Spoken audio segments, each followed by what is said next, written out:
Bom, pessoal, vamos lá, né? Queria falar um pouco daquilo que você vai ter colocado no meu coração. E a pergunta é: para que fomos chamados, né? Como igreja, como indivíduos, como congregação, como hoje povo de Deus, né? Então, queria ler alguns textos com você para que a gente pudesse esclarecer isso e ter um entendimento do que para que fomos chamados, né? Queria pedir que você abrisse a sua Bíblia em Êxodo 19, né? Êxodo 19, verso 5 e 6, né? Essa era uma promessa que em tempo era para Israel, né? E assim está escrito: agora, portanto, se obedeceres à minha voz e guardares o meu pacto, então sereis o meu tesouro peculiar acima de todos os povos, porque toda a terra é minha. E sereis para mim um reino de sacerdotes e uma nação santa. E estas palavras que falarás aos filhos de Israel. Bom, essa é uma promessa do Senhor ao povo de Israel, seus filhos. Porém, é uma promessa condicional. Por quê? Porque está escrito: se obedeceres a minha voz e guardares o meu pacto, né? Quando nós falamos de antiga aliança ou Antigo Testamento, né? Nós vivemos um pacto anterior, ou um pacto, ou antigo pacto, né? Assim como Paulo fala em 2 Coríntios 3, 6 e 7, que agora o Senhor nos faz ministros competentes de um novo pacto, né? Precisamos ter a visão ampla desse novo pacto, do que o Senhor fez, do que o Senhor está fazendo, para que a gente possa verdadeiramente habitar nesse lugar para que o Senhor nos chamou. Esse lugar aonde nós cumprimos a vontade de Deus, né? Para nós de forma geral, né? Para nós como indivíduos, como pais, como filhos, como maridos, né? Como homens, enfim, como mulher, você que está assistindo. Então, o Senhor, Ele deu essa promessa. E aí eu já quero ler essa promessa, né? Ou essa realidade, né? Já lendo na luz do novo pacto. E aí eu te convido a ler 1 Pedro 2,9, né? Primeira carta de Pedro, né? Capítulo 2, vamos começar do verso 1, né? Do 1 ao 10, se eu não me engano. Vamos lá. Beleza. Abandonando toda a malícia e todo engano, hipocrisias e invejas, e toda a maledicência, como bebês recém-nascidos, desejai o leite sincero da palavra, a fim de que assim possais crescer, se é que já provastes que o Senhor é bom. Chegando-vos para ele como uma pedra viva, reprovada de fato pelos homens, mas eleita por Deus e preciosas. Vós também, como pedras vivas, sois edificados uma casa espiritual, um sacerdócio santo para oferecer sacrifícios espirituais aceitáveis a Deus por Jesus Cristo. Bom, parando pelo menos por aqui, nós entendemos o que o Senhor quer passar para nós através dessa primeira carta de Pedro. E Pedro aqui está pedindo que nesse novo pacto, nessa nova aliança, seguindo ao nosso Senhor Jesus Cristo, que nós tenhamos isso em nosso coração, né? Nós entendemos que a malícia e o engano são parte do sistema que regem esse mundo nesse tempo, né? Então, nós precisamos de fato abandonar ou deixar para trás todo engano. O que é engano? Engano é tudo aquilo que perverte o caráter de Cristo, o caráter do Pai, né, na nossa vida, né?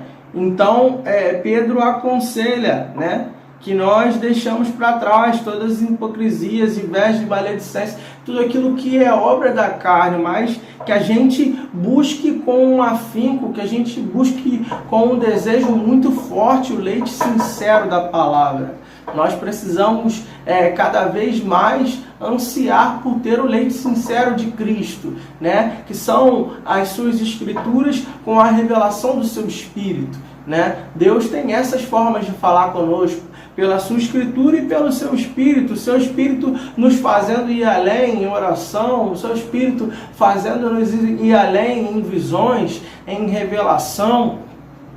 Então Deus quer isso para nós, né? No modo geral, Deus quer isso para nós como pedras vivas. Cada pessoa é uma pedra viva dessa construção que Cristo está movendo dentro de nós.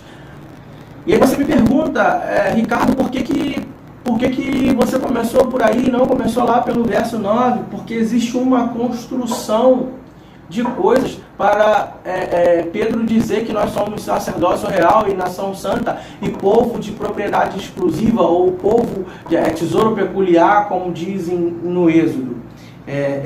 E continuando o texto, vós também, como pedras vivas, sois edificados uma casa espiritual, um sacerdócio santo, para oferecer sacrifícios espirituais aceitáveis a Deus por Jesus Cristo. Ou seja, por Jesus Cristo, nós fazemos parte dessa construção, né? Nós fazemos parte de uma casa espiritual, nós somos pedras vivas, né? Efésios 5:30 diz que nós somos membros do seu corpo, da sua carne e dos seus ossos, né? Nós somos o Cristo que caminha nessa terra. Mas espera aí, como assim nós somos o Cristo que caminha nessa terra? O que eu quero esclarecer para você? Cristo, né? Ele veio à terra e andou sobre os homens, né? O Filho de Deus veio à terra, o ungido, ele veio à terra e andou sobre os homens e teve o plano salvífico construído. O plano da obra redentora de Cristo foi consumado, né? Consumado não após João 19:30 dele estar na cruz pendurado no madeiro. Não só ali, mas o plano redentivo de Cristo foi concluído quando ele desceu à morte, desceu às partes baixas da terra, né? E conquistou a chave da morte e do inferno e levou o cativeiro e deu dons aos homens. Então, quando Cristo leva cativo o cativeiro e dá dons aos homens, isso quer dizer que esses dons, essa proximidade com Ele agora, quer dizer que nós estamos ao lado dele para cumprir alguma coisa. E o corpo de Cristo na terra, quem são? Somos nós. Somos nós, a igreja do Senhor. Aquela que é o corpo e Ele é o cabeça. Então, nós somos verdadeiramente a personificação de Cristo a andar nessa terra. É isso que nós temos que ter como maturidade esclarecido no nosso entendimento. Nós devemos, como diz Romanos 4, nós devemos exalar o bom perfume de Cristo. Nós precisamos de verdade passar a imagem e semelhança do Pai. E que em rosto? Não, mas em piedade, em caráter, em fruto do Espírito, né? Em longanimidade, em paz, em alegria, em mansidão, né?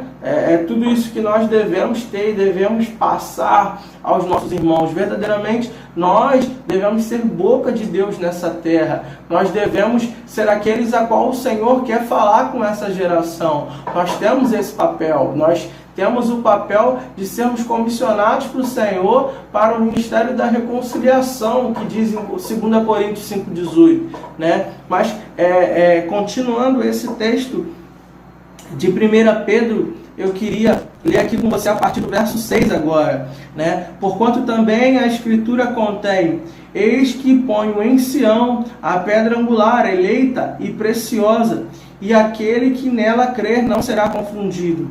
E assim será para vós, os que credes. Ele é precioso, mas para os desobedientes, a pedra que os construtores reprovaram, essa foi feita a principal pedra de esquina e uma pedra de tropeço e rocha de ofensa, também para aqueles que tropeçam na palavra sendo desobedientes, mas para o que também foram destinados. Aí ele diz já no verso 9, né? Mas vós sois uma geração escolhida, um sacerdócio real, uma nação santa, um povo peculiar, para que anuncieis os louvores daquele que vos chamou das trevas para a sua maravilhosa luz.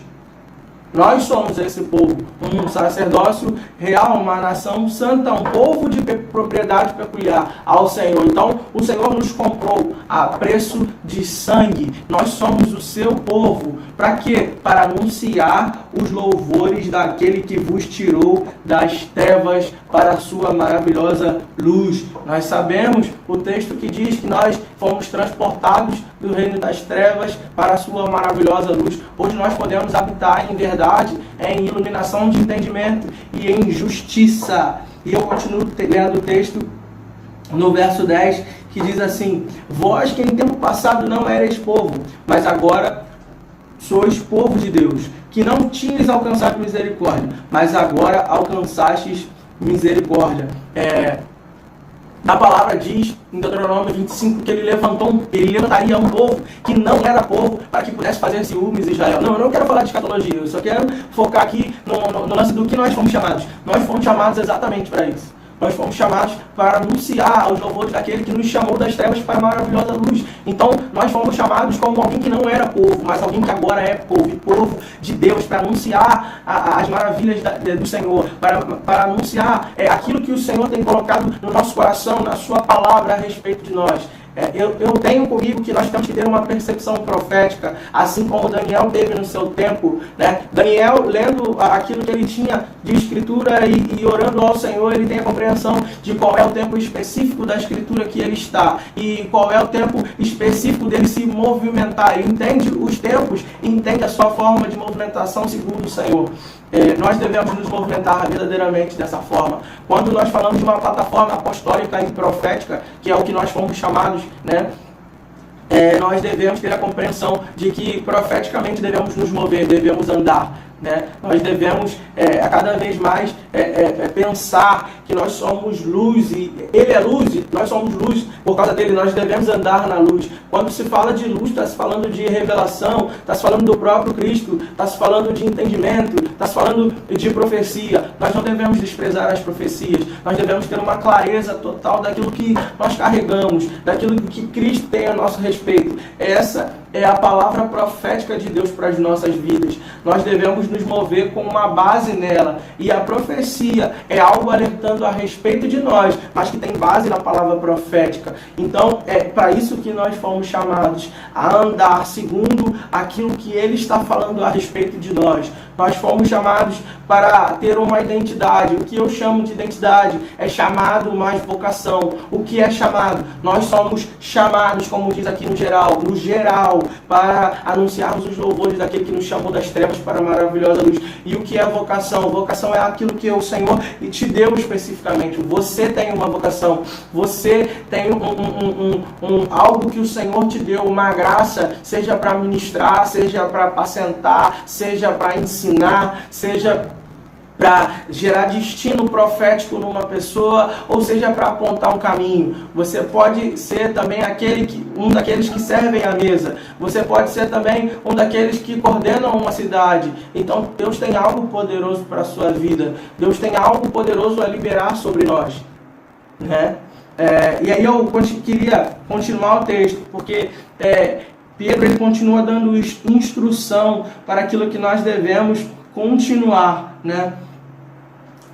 E diz assim: muito amados, rogo-vos como estrangeiros e peregrinos, que vos abstenhais das concupiscências carnais, que guerreiam contra a alma, sendo o vosso comportamento honesto entre os gentios, para que, apesar de falarem mal de vós, como de malfeitores, possam glorificar a Deus no dia da visitação, pelas boas obras, que em vós hão de contemplar. Submetei-vos, pois, a todo decreto humano por amor ao Senhor, quer seja ao rei, quer ao superior, quer aos governadores ou aqueles que por ele enviados para castigo dos malfeitores e para louvor dos que o fazem o bem, né? Nesse momento eu queria trazer isso como princípio de nós como casa espiritual, como pedras vivas. Nós devemos de verdade viver nessa terra como estrangeiros e peregrinos, né? A nossa pátria não é aqui, ainda que nós amemos ao Brasil, ainda que nós saibamos que ele tem parte naquilo que Deus está fazendo,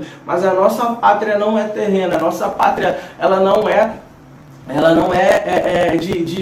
de latitude e longitude, ela não fala sobre uma terra em específico, sobre uma coordenada terrena, não.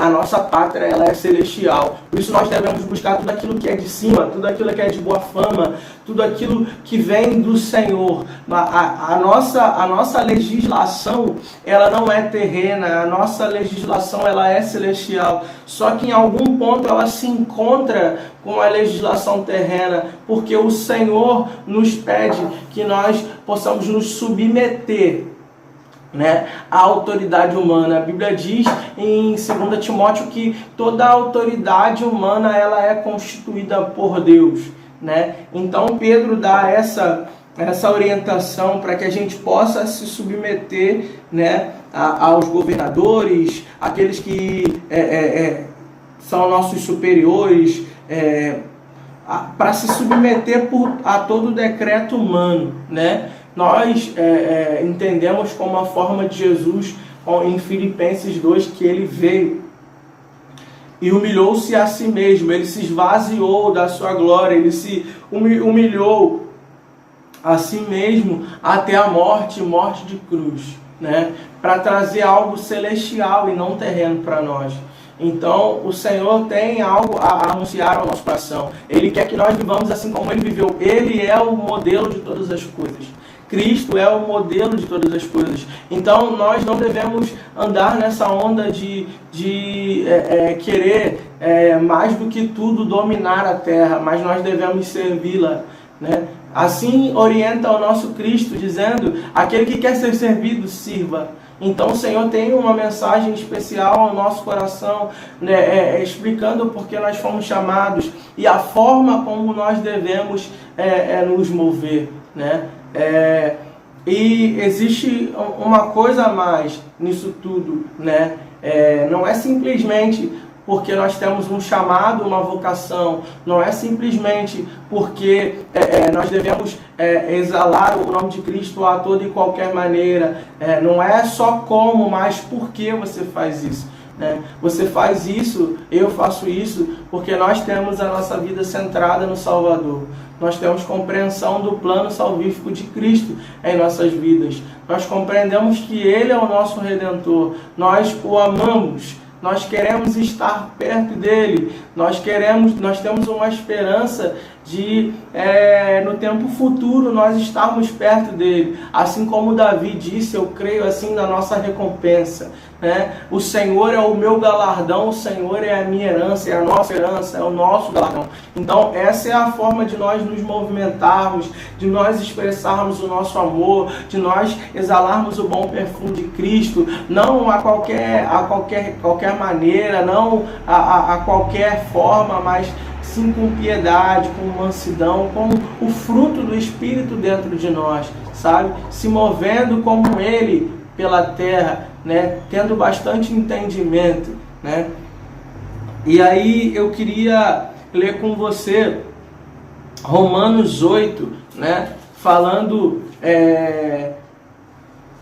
Romanos 8, falando um pouco sobre como um filho de Deus deve se mover. Você já entende que Cristo veio, que Ele te tirou das trevas para a sua maravilhosa luz, como diz Pedro, né? E agora tem uma forma de nós andarmos, né, após essa transformação que Cristo gerou para nós. Eu queria te convidar a ler Romanos 8:1, né, até os versículos adiante, né, que diz assim: portanto, agora nenhuma condenação há para os que estão em Cristo Jesus, que não andam segundo a carne, mas segundo o Espírito. Porque a lei do Espírito de vida em Cristo Jesus me livrou da lei do pecado e da morte. Então, quando esse texto diz que Cristo, né, a lei do Espírito de vida em Cristo Jesus me livrou do pecado da lei do pecado e da morte, o que é Cristo vencendo a morte, né? É Cristo cumprindo a lei. Lembramos nos capítulos anteriores de Romanos, mais precisamente no capítulo 3 de Romanos, que a Bíblia diz que a lei veio para que todo homem se tornasse culpado diante de Deus, mas que não vivesse pelas obras das suas mãos, mas pela fé, né? A fé que habita o nosso coração. Se nós formos entender, a nova aliança ela foi anunciada antes mesmo da antiga aliança ser firmada com Moisés, né? A nova aliança ela foi anunciada a Abraão, porque Hebreus diz, e Abraão creu e isso lhe foi imputado como justiça, né? Vários homens viveram a nova aliança no período da velha aliança. Então o Senhor quer nos ensinar a viver por fé, né? E não pelas obras das nossas mãos, mas quando nós temos fé, automaticamente as obras das nossas mãos são evidentes, elas são claras, elas são efetivas. E é isso que o Senhor quer mostrar para nós. Continuando o texto aqui. Portanto, a lei não podia fazer visto como estava fraca pela carne, Deus enviando o seu próprio Filho em semelhança de carne pecaminosa e como oferta pelo pecado, condenou o pecado na carne, para que a justiça da lei fosse cumprida em nós, que não andamos segundo a carne, mas segundo o Espírito, né? Ele foi enviado como oferta pelo pecado, né? Condenou o pecado na carne, né? Para que a justiça da lei fosse cumprida em nós. E isso está escrito em Mateus 5,17, onde ele diz, e não me deixe que vim para abolir a lei e os profetas, mas eu vim para cumpri-los. Ou seja, a justiça da lei foi cumprida em nós, porque alguém, né? O Cristo, aquele que veio em forma de homem, Deus em forma de homem, veio para nos libertar dessa lei e nos fazer viver um pacto superior. Então nós temos hoje clareza de entendimento. Nós podemos agora ser livres da lei do pecado e da morte, porque Cristo morreu por nós e porque Ele nos deu um novo horizonte, né? Nós podemos não só olhar para o horizonte, mas também nós podemos olhar verticalmente. É isso que a cruz sinaliza, uma comunhão com Deus que exala uma comunhão com os homens. Então, nós somos chamados a ter comunhão, né? O que é comunhão? Comunhão é uma comum união, né? Fala de misturar entranhas, né? É misturar aquilo que está dentro de mim com aquilo que está dentro do meu irmão. Ou seja, eu vou liderar, né?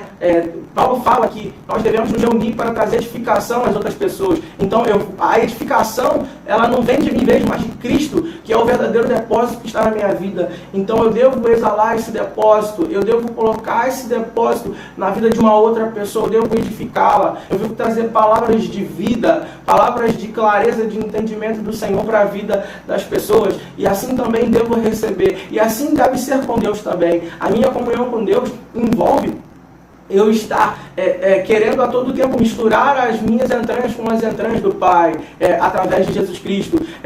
Cristo diz, quem vê a mim, vê o Pai, né? Ele veio para obedecer à vontade do Pai. Então, o que eu quero passar para você, né, neste dia de hoje? Eu quero passar para você que você tenha a compreensão que é necessário que nós tenhamos comunhão com Deus. É necessário que nós tenhamos comunhão com os irmãos. Nesse novo pacto existe algo declarado em Atos, né, que fala sobre a comunhão da doutrina dos apóstolos e dos profetas. Qual era a doutrina dos apóstolos e dos profetas? Era a comunhão, o partir do pão e as orações, né? O que era aquilo? O que simbolizava aquilo, né? Era o partilhar e a edificação dos irmãos, né? O partir do pão, que era a aliança, né? Partir do pão, quase todas, não todas as vezes que aparece na palavra partir do pão é aliança. Então toda vez que nós partimos o pão e nós tomamos o cálice, nós estamos fazendo uma aliança,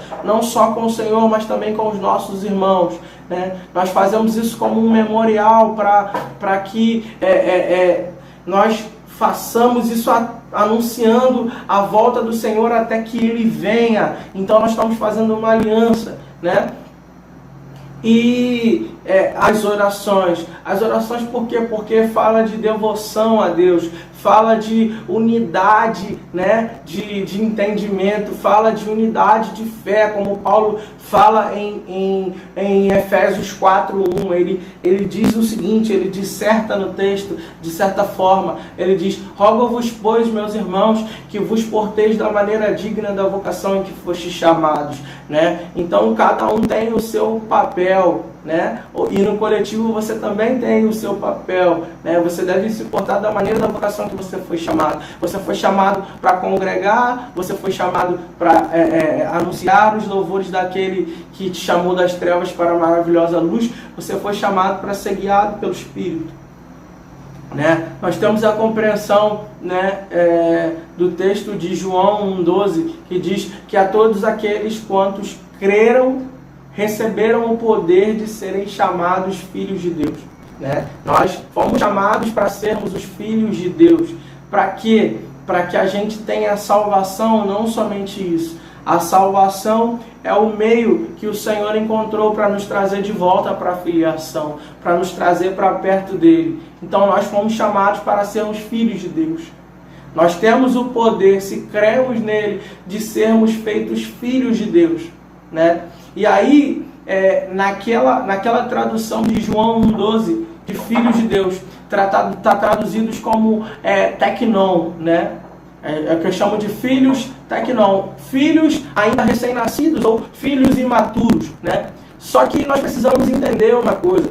Se Cristo veio na nossa vida e nos chamou das trevas para a maravilhosa luz, eu já falei aqui que Cristo nos chamou a cumprir alguma coisa. Ele vai nos mover em algo. E o que é esse algo? É aquele que ele disse que viria após ele, o Consolador, né? Que é o Espírito, que tem o ministério de levar o homem a toda a verdade, guiar o homem a toda a verdade, de convencer o homem do pecado, da justiça e do juízo, e glorificar a Deus. Esses são os 3 ministérios do Espírito Santo, né, na nossa vida. É isso que ele faz em nós. E se nós entendermos o que nós fomos chamados para fazer, nós vamos entender que nós fomos chamados pelo Espírito Santo a ir a toda a verdade. Quem é a verdade? A verdade não é o conceito ocidental de verdade, é que verdade é o oposto de mentira. Não, a verdade é aletheia. A verdade é aquilo que não é letal. A verdade é aquilo que é contra a morte. É aquele que veio para vencer a morte, que veio contra a morte, foi Cristo Jesus. Então ele veio para trazer a iluminação do entendimento para as nossas vidas, para que a gente possa viver verdadeiramente a filiação, para que a gente possa viver verdadeiramente, cumprir aquilo que ele nos chamou a fazer. Então vamos seguir o texto aqui, a partir do verso 10, né? Diz: e se Cristo está em vós, o corpo está morto por causa do pecado, mas o Espírito é vida por causa da justiça. Qual justiça? A justiça que Cristo cumpriu, né? A justiça que Cristo cumpriu hoje nos dá vida no Espírito, mas o corpo está morto por causa da carne. Então, Gálatas 5:24 diz que aqueles que se crucificaram com Cristo, né? Que morreram com Cristo, crucificaram com Ele também as suas paixões e os seus desejos exacerbados ou concupiscências, como diz o texto, né? Então, é isso que Paulo está querendo dizer aqui, né? E seguimos: mas o Espírito daquele que ressuscitou a Jesus dentre os mortos habita em vós.